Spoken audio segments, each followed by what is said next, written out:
Let me ask you this first off, then, man. Like, how did you and Josh end up meeting back in the day? Have you guys known each other for a long time?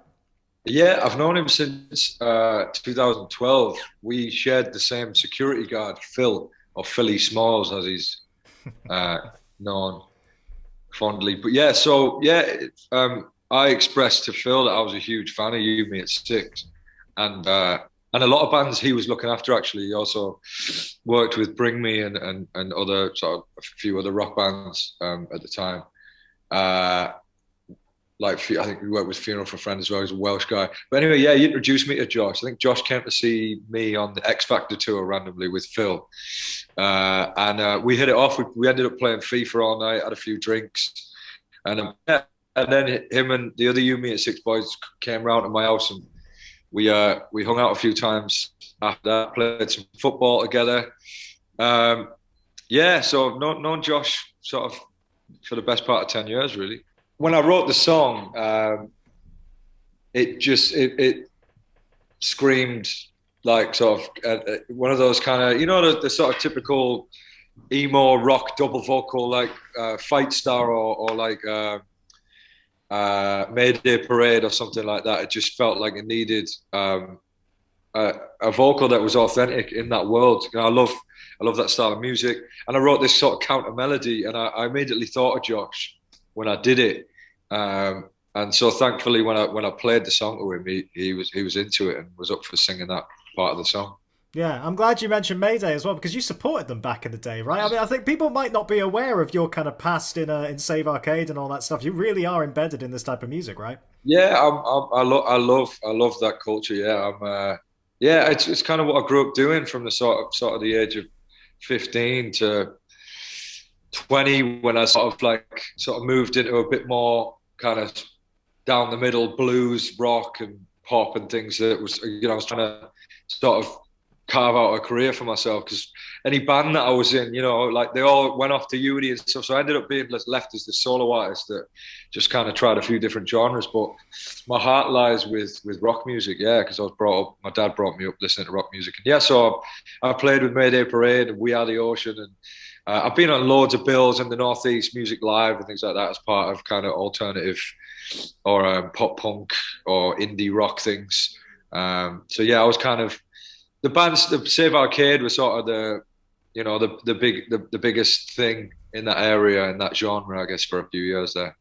Yeah, yeah, I think Josh is at his best on this song vocally. I think he sounds incredible, and he put his own twist on my melody that sounded very You Me at Six to me.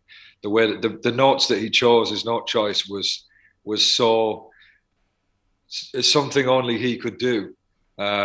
And that brought the kind of credibility to it, I think, and could be that part of the song in particular could be a You Me at Six record from years gone by, I think. Yeah, it's great, and I think that's maybe why he was up for doing it. I think if I'd have presented him anything else, maybe he wouldn't have been interested. Who knows? Yeah, who were the kind of bigger inspirations for you in the early days? We mentioned people like Bring Me, and obviously you've been mates with Josh for a while and all that kind of stuff. What were the other kind of bands in our scene, in our world, that kind of you took inspiration from back then? I mean, I love Alexis on Fire. Yeah, like I said, Funeral. I loved a band called Ruben. There's just loads of band. I'm just into all of it. Taking Back Sunday, kind of probably my ultimate. I was lucky enough to work with Adam Nazara on my last album.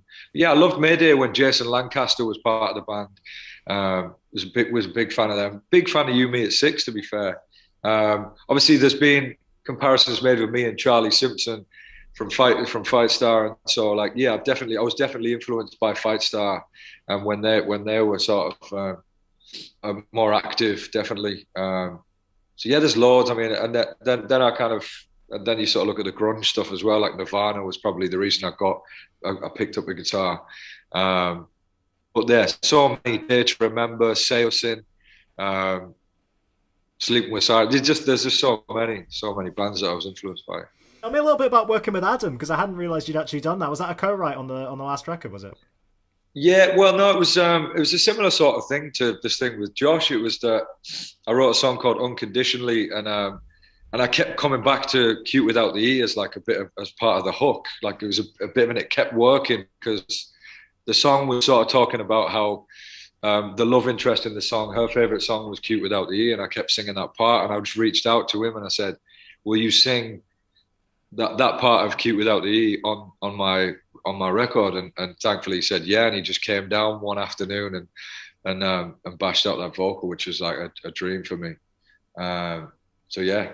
Yeah, you're making your way through the list. We've had Adam, we've had Big Josh now. Who else is on the list, Matt? Is this going to be an ever growing list of collabs for you? Well, me and Charlie have written a few bits together. We haven't managed to get anything out there yet, but yeah, definitely. I mean, I've been chipping away, you know, to try and get back to doing the rock thing. And the last album was sort of rock infused. It was kind of a mix of trap and rock. And you know, at some stage, I definitely want to make a fully straight up rock album for sure.